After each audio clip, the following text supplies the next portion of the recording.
Chapter 4, Section 3, Adept, Powers as Radicals. So we're just continuing what we did in the first video. The only difference is, look at this power here. In this exponent, though it's a fraction, this time the numerator is not 1. All of the examples in the previous video had the numerator being 1. Those are easy to deal with. But what if it's not 1? What if it's 3? I'm just going to apply a little trick here. Okay, remember, 3 over 2 can be thought of as multiplying 3 over 1 times 1 over 2. And any number over 1 is itself. So really that's just the same as 3 times 1 over 2. So I can get around this problem just by breaking this up into two pieces. That's 3 times 1 over 2. So we're just multiplying two exponents together. Well, we saw this when we had examples like this, when we had a power raised yet again. Remember, we would multiply these exponents. So I'm just going backwards. But now you've seen how to write something that's being raised to the power of 1 over 2. Okay, that's just a square root. And I'm taking the square root of 5 cubed.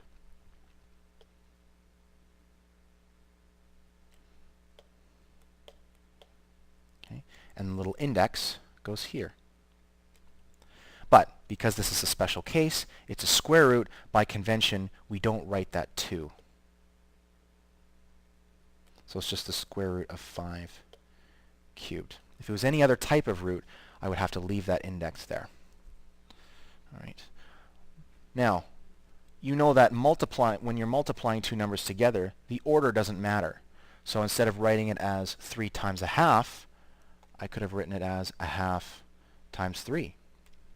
Okay. Hence, the order of these exponents can change. Because when I multiply them, I still get the same result. But now I'm taking the square root of not 5 cubed.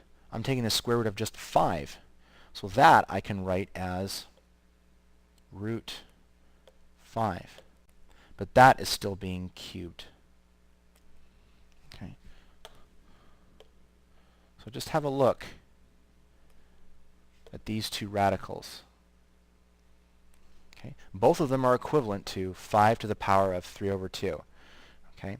So the index still goes here. That is the denominator. But you'll notice the numerator, the 3, can either go outside the radical or it can go inside. So let's generalize. If I have x to the power of m over n, okay, the denominator is the index. All right. So the n goes here. And this is x to the m. Okay. So I can write the numerator inside the radical, or I can do it on the outside. So the n is still there. That's still the index. So it's just x, and then the whole thing can be raised to the m power of m on the outside. Okay. So inside, outside for the numerator, it doesn't matter. Both of them are the same. This one I think is easier to look at because there are no brackets. But in terms of working with numbers by hand, this one is better because taking the square root or the nth root of something typically makes the number smaller for you, so they're easier to work with. But they're both the same. Okay, we want to express these powers as radicals, but specifically we want the numerator on the inside. Okay, so this 2/5, we want that little 2 to remain on the inside of the radical. The denominator is 5, so hence my index of the radical is 5. And now everything inside this set of brackets, the 3x, is being affected. So this becomes the 5th root of 3x squared. Now I hope you can find my mistake. Okay, I need brackets this time. Okay, because remember, everything here has to be affected by this 2. So in order to ensure that inside the radical as well, I need these in brackets. Okay. Now here is a little different. It almost looks the same, but there are no brackets this time. Therefore, this 3 is not being affected by this 2/5 exponent. Not at all. So the 3 is going to remain outside the radical. And this just becomes the 5th root of x squared. So the numerator stays inside because that's what it says. Okay. This one is just like the first example, only the exponent is negative. Well, we can take care of that, no problem. Those don't scare me. Okay. So now the denominator matches exactly what we had here, so we can just copy this. Just make sure it's on the denominator, in the denominator. So this is the 5th root of 3x all squared. Make sure it stays inside. There we are. Next one, okay, negative exponent, but again there are no brackets, so this exponent has no effect on the 3. This becomes 3 over x to the 2 over 5.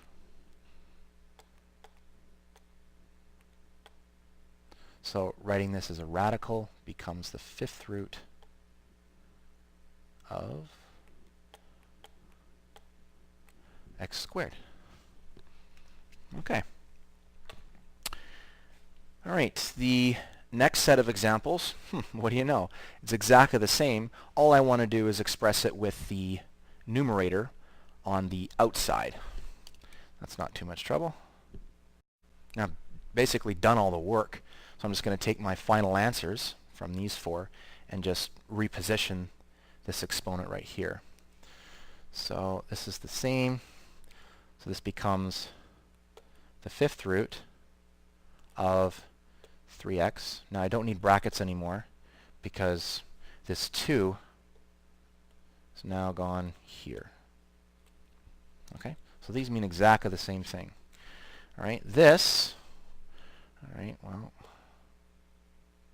times the 5th root of x, that's being squared. The square again has no effect on this 3. Okay, this one, I'm just going to take my answer from here. Okay, so it's the 5th root of 3x. With this 2, I'm not going to keep it inside anymore. It's going to go out. And there we are. Last one. And this is just the 5th root of x, but it was being squared in the inside, so I can write it like this. All right, so there we are. So hopefully it is clear to you how to switch from radical to exponential form and vice versa.